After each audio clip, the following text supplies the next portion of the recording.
இப்போ வந்து மனித உணவுகளை சாப்பிட்டா நமக்கு நோய்கள்லேருந்து நமக்கு விடுதலை கிடச்சிரும். எது மனித உணவோ அதை நம்ம சாப்பிட்டோன்னு வச்சுக்கோங்க, நமக்கு நோயிலேருந்து விடுதலை கிடச்சிரும். நம்ம மென்மையானவர்களாக மாறிவிடுவோம். நம்மகிட்ட இருக்கிற வன்முறை உணர்ச்சிகள்லாம் நீங்கிரும். அப்போ வன்மையான வேலைகளை நம்ம செய்ய மாட்டோம். ஆபத்தை ஏற்படுத்துகிற வேலைகள் எல்லாமே வன்மையானது, அதெல்லாம் நம்ம செய்ய மாட்டோம். வன்முறை உணர்ச்சிகளை ஏற்படுத்துகிற உணவுகளை நம்ம சாப்பிட்ற நிறுத்திட்டோம்னா, மென்மையான உணர்ச்சிகளை ஏற்படுத்துகிற மனித உணவுகளை மட்டுமே சாப்பிட்டா நமது மனித வாழ்க்கையில் உள்ள தீர்க்க முடியாத அத்தனை பிரச்சனைகளுமே தீர்ந்துடும். அப்போ மனித உணவுகளை நோக்கி மனுஷங்க போகிறாங்க. எது மனித உணவுன்னு தெரிஞ்சுக்கிறதுக்காக.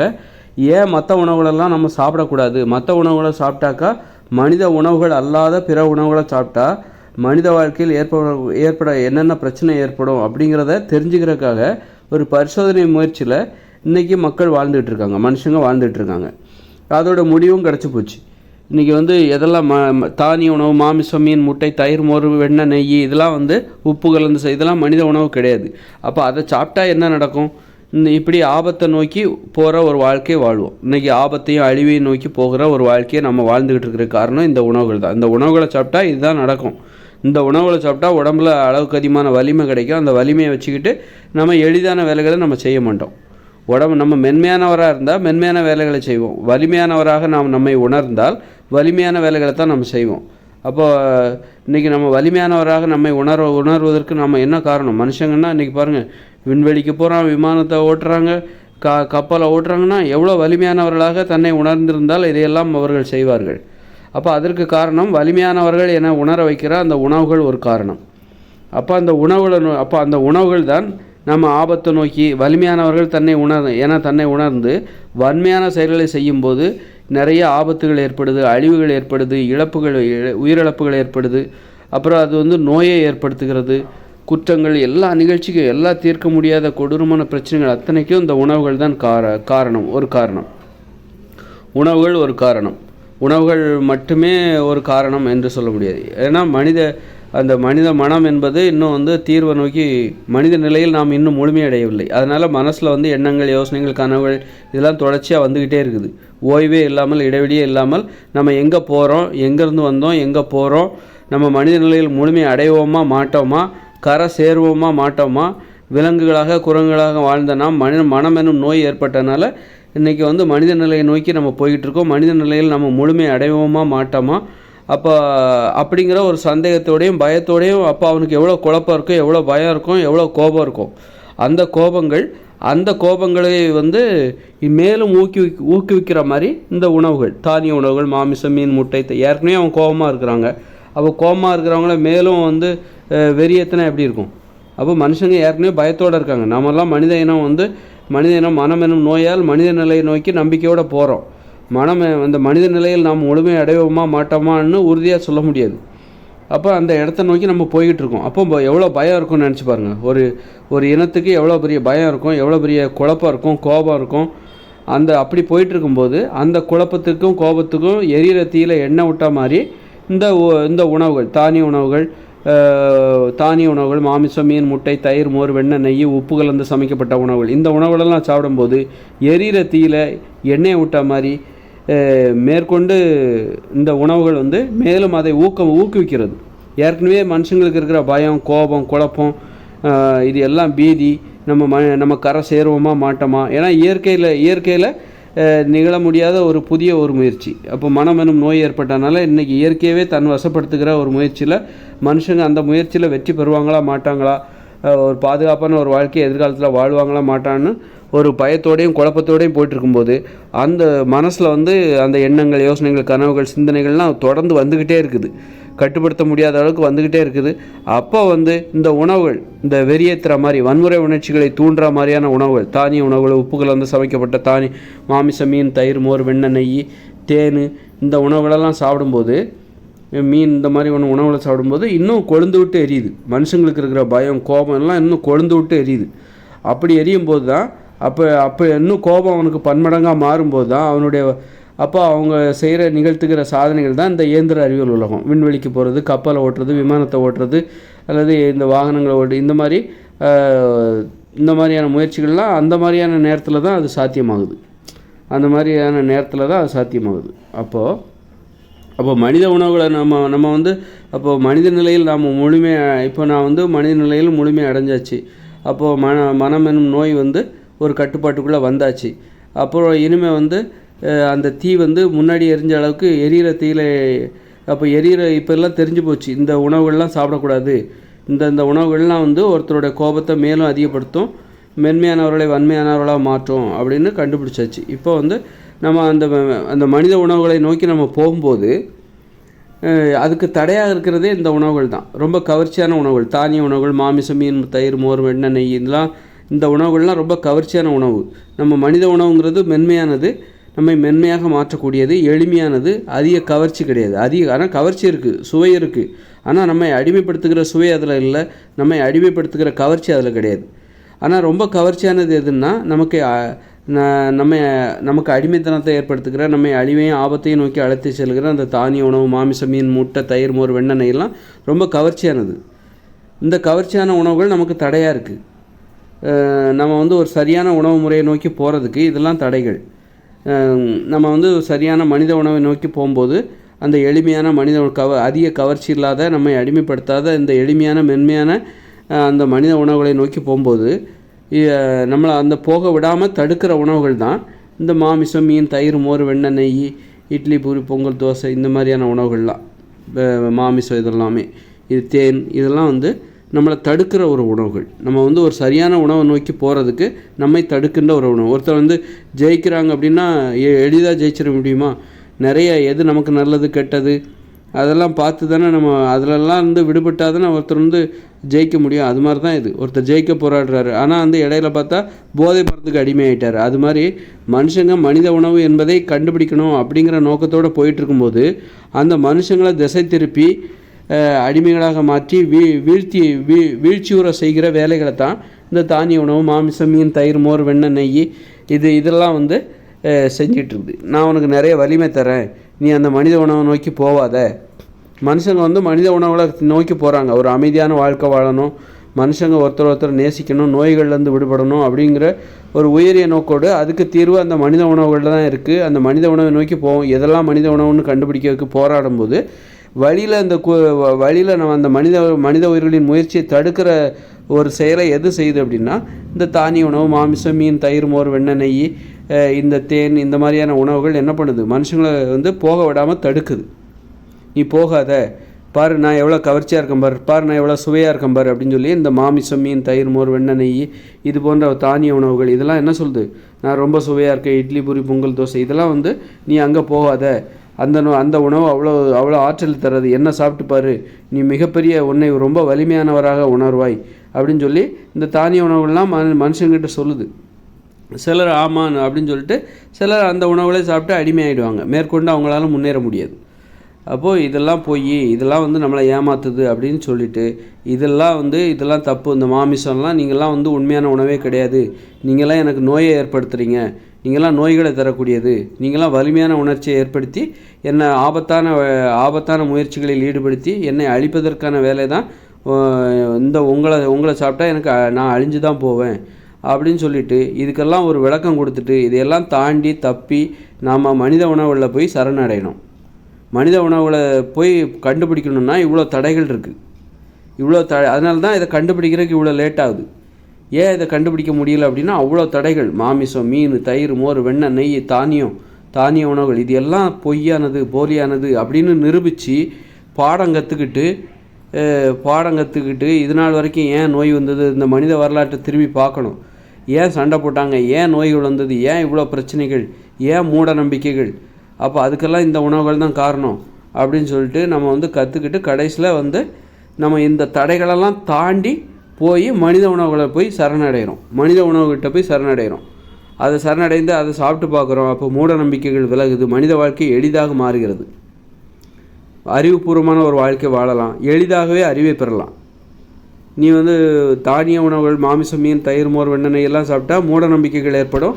உனக்கு அறிவை ஏற்படுத்தணும்னா நீ பள்ளிக்கூடத்துக்கு போய் பாடம் கற்றுக்கிட்டு 20-30 வருஷம் பாடம் கற்றுக்கிட்டு புத்தகங்கள்லாம் படித்து அதை உனக்கு விளக்கி சொல்கிறதுக்கு ஆசிரியர்கள், அவங்க பேராசிரியர்கள்னு அவங்களாம் விளக்கி சொன்னால் தான் உனக்கு அறிவே வரும்.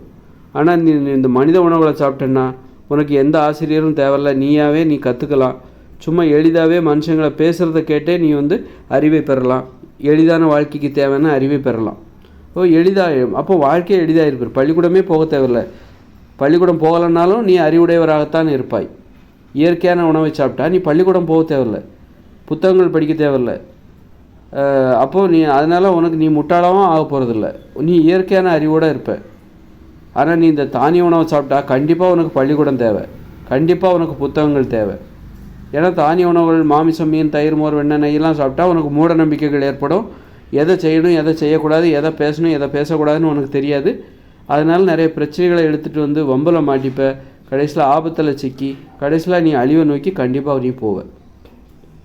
அப்போ இந்த மாதிரி மனித உணவுகளை நோக்கி எல்லா பிரச்சனைகளுக்கும் தீர்வை தருகிற அந்த மனித உணவுகள் இருக்குல்ல, அதை நோக்கி போகும்போது அதை நம்மளை போக விடாமல் தடுக்கிற உணவுகள் தான் இந்த தானிய உணவு, மாமிசம், தயிர், மோர், வெண்ணெய், நெய், மீன் உணவுகள், தேன் உணவுகள்.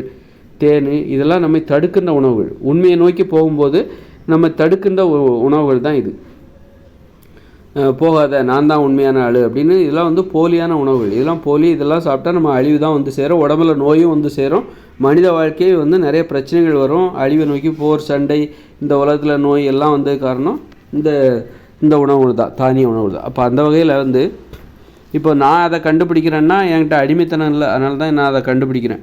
மனித உணவுகளை நோக்கி என்னால் போக முடியுது. ஏன்னா நான் இந்த தானிய உணவுகளுக்கு நான் மயங்கலை, நான் மயங்கி போகலை. இந்த மாமிசம், மீன், முட்டை, தயிர், மோர், வெண்ணெய் இது போன்ற உணவுகளுக்கு நான் மயங்கலை. இதையெல்லாம் தாண்டி ஆனாலும் மயங்கிட்டேன். ரொம்ப காலமாக என்னுடைய ஆராய்ச்சி நான் வந்து வெளிப்படுத்த முடியாத அளவுக்கு நானும் ட்ராக் மாறி போயிட்டேன் தான். அப்போ என்னையே வீழ்த்துற அளவுக்கு நான் கூட தான் வந்து ரொம்ப நாளாக இந்த இதில் பலியாயிட்டேன். அப்போ இப்போ தான் முழிச்சுக்கிட்டேன், கடைசி நேரத்தில் தான் நான் முழிச்சுக்கிட்டேன். அதனால் வந்து அப்போ நான் இருந்தாலும் என்னால் ஏன் கண்டுபிடிக்க முடியுதுன்னா, எனக்கிட்ட அடிமைத்தனம் இல்லை. என்னை எனக்கு அடிமைத்தனமே பிடிக்காது. எனக்கு ரொம்ப சுதந்திரம்னா ரொம்ப பிடிக்கும். என்னை அடிமைப்படுத்துகிறவர்களையும் பிடிக்காது, அடிமைப்படுத்துகிற உணவுகளையும் பிடிக்காது. அடிமைப்படுத்துவது எதுவாக இருந்தாலும் அது எனக்கு பிடிக்காது. அதனால் அது அடிமைப்படுத்துவது எதுவாக இருந்தாலும் அதை விட்டுட்டு அது வேண்டான்னு சொல்லிவிட்டு என்னால் முன்னேறி போக முடியும். அப்படிங்கிறனால தான் என்னால் கண்டுபிடிக்க முடிஞ்சுது. ஏன் மற்றவங்களால் கண்டுபிடிக்க முடியல, இதுதான் மனித உணவு அப்படின்னு ஏன் மற்றவங்களால் கண்டுபிடிக்க முடியல அப்படின்னா, எனக்கு அடிமைத்தனம் என்பது கிடையாது. எனக்கு பயம் கிடையாது. பசி, பட்டினி, ஐயோ வயிற்று நிரப்பணுமே அப்படிங்கிற பயம்லாம் இல்லாமல் எனக்கு அந்த தைரியம் இருக்கிறனால தான் என்னால் கண்டுபிடிக்க முடிஞ்சுது. மாமிசம், தயிர், மோர், மீன், முட்டை, இது பால், இதிலெல்லாம் நான் மயங்கலை. இது காட்டுற இதுகளுக்கு நான் மயங்கி போகாமல் ஒரு உண்மையான உணவு தான் எனக்கு தேவை, உண்மையை கண்டறி. அப்போ என்கிட்ட அடிமைத்தனம் இல்லாதனால்தான் என்னால் வந்து கரெக்டான உணவு எது அப்படின்னு கண்டுபிடிக்கிறேன். அதனால தான் எனக்கு அந்த உண்மைகளும் கிடைக்குது. உண்மைகள் ஒருத்தருக்கு எப்படி கிடைக்குது அப்படின்னா, எனக்கே அந்த உண்மைகள்லாம் கிடைக்குதுன்னா எனக்கு அடிமைத்தனம் இல்லை. இந்த இயந்திர அறிவியல் உலகில் நான் மயங்கி போகவில்லை. இந்த இயந்திர அறிவியல் உலகம் காட்டுகிற கவர்ச்சியில் நான் மயங்கி போகவில்லை. நான் வந்து வாயடைத்து போகவில்லை. இதில் ஏதோ தப்பு இருக்குது, கண்டிப்பாக இது வந்து உண்மையாக இருக்க முடியாது அப்படிங்கிற எனக்கு அடிமைத்தனம் இல்லை. இதில் வந்து நான் மயங்கி போகல. இது வந்து ஏதோ மிகப்பெரிய என்னை விட எனது அறிவுக்கு புலப்படாத மிகப்பெரிய ஆற்றல் நிறைந்த ஒரு அறிவை உள்ளடக்கியது தான் இந்த இயந்திர அறிவியல் உலகம் அப்படின்னு சொல்லிட்டு நான் ஒன்றும் நம்பலை.